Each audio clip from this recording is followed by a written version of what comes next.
Hello, my name is दीपक और मैं एक स्टोरी कहने वाला हूँ जो कल मैंने आधे पे छोड़ दिया था सस्पेंस में कि क्या हुआ, मेरा फ़ोन मिला कि नहीं मिला। एक्चुअली लास्ट ईयर मेरा फ़ोन चोरी हुआ था, उसके बाद क्या क्या हुआ रियल इंसिडेंट है। तो मैंने कल फर्स्ट हाफ सुनाया था, आज हाफ सुनाऊंगा।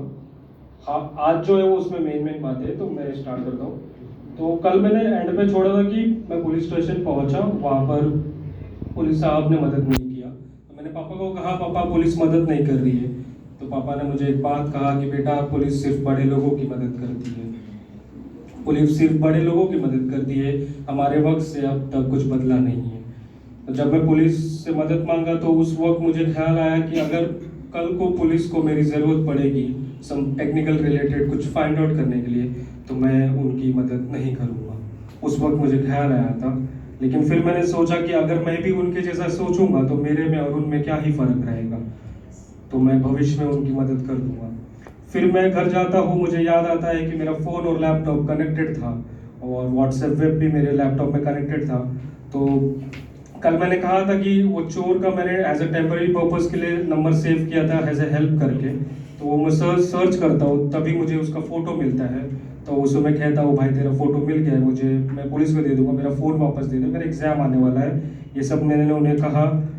तो उस कैसे लैपटॉप में कैसे व्हाट्सएप वेब कनेक्ट हुआ, क्योंकि पहले उस वक्त व्हाट्सएप का भी एक अपडेट आया था कि if if if mobile data is off in your phone, then also you can use the WhatsApp in your web. But पहले ऐसा नहीं था, पहले ऐसा था कि फ़ोन में डेटा ऑन है तभी व्हाट्सएप वेब यूज़ कर सकते हो। तो रिसेंटली उस टाइम पे भी नया अपडेट आया था, तो इस तरीके से मैंने सर्च किया, पता लगाया और उसे कहा कि भाई मेरा फ़ोन दे दे, बहुत ज़रूरी है। और फिर मेरी मम्मी फिर उन्होंने कहा कि ठीक है पवेली के पास आओ, हम बात करते हैं। तो मेरी मम्मी ने कहा कि अकेले मत जाना, मैं साथ चलूँगी।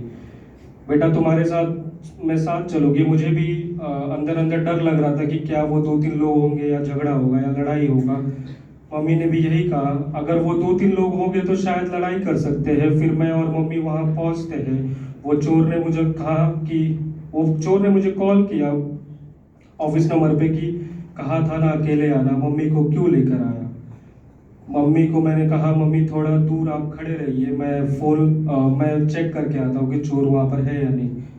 तो वो चोर मुझे वापस से कॉल करता है, वो कहता है कि नज़दीकी मेट्रो कंस्ट्रक्शन के आसपास मैंने एक बंदे को फ़ोन दिया है, उससे जाके ले लो। इस तरीके से मेरा फ़ोन मिला। वो डर गया मेरी मम्मी को देखकर। तो उस वक्त मुझे ये ख्याल आया था कि अगर हमारे साथ हमारे माता पिता का साथ हो ना, तो हमें कुछ नहीं हो सकता है उस वक्त। फिर और एक और चीज़, हमारे माता पिता में बहुत शक्ति है, तो अगर उनका साथ होगा तो हमें कुछ नहीं हो सकता है। और आखिर में यही कहूँगा कि पापा ने हौसला दिया, मम्मी ने साथ दिया, मैंने कोशिश किया और मेरा फ़ोन मिल गया।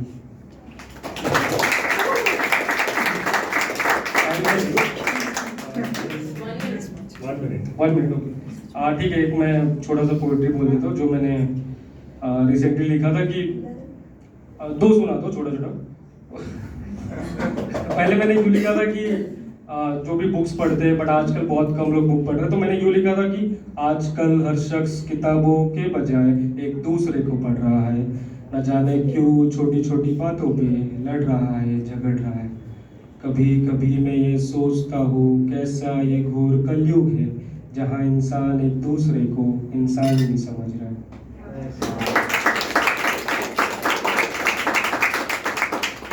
एक आखिरी है जो मैंने एक्स गर्लफ्रेंड पे लिखा था, बस 3 लाइन ही कि वो भी इसी शहर में, बट पता नहीं वो दिखती नहीं कहीं पर। तो मैंने यूँ लिखा था कि तेरे जैसा ना कोई है इस शहर में, दिखते हैं सभी एक तू ही नहीं इस शहर में, दिखते हैं सभी एक तू ही नहीं इस शहर में। खूबसूरत तो सारी लड़कियां हैं, खूबसूरत तो सारी लड़कियां हैं, लेकिन तेरे जैसी बस तू ही है इस शहर।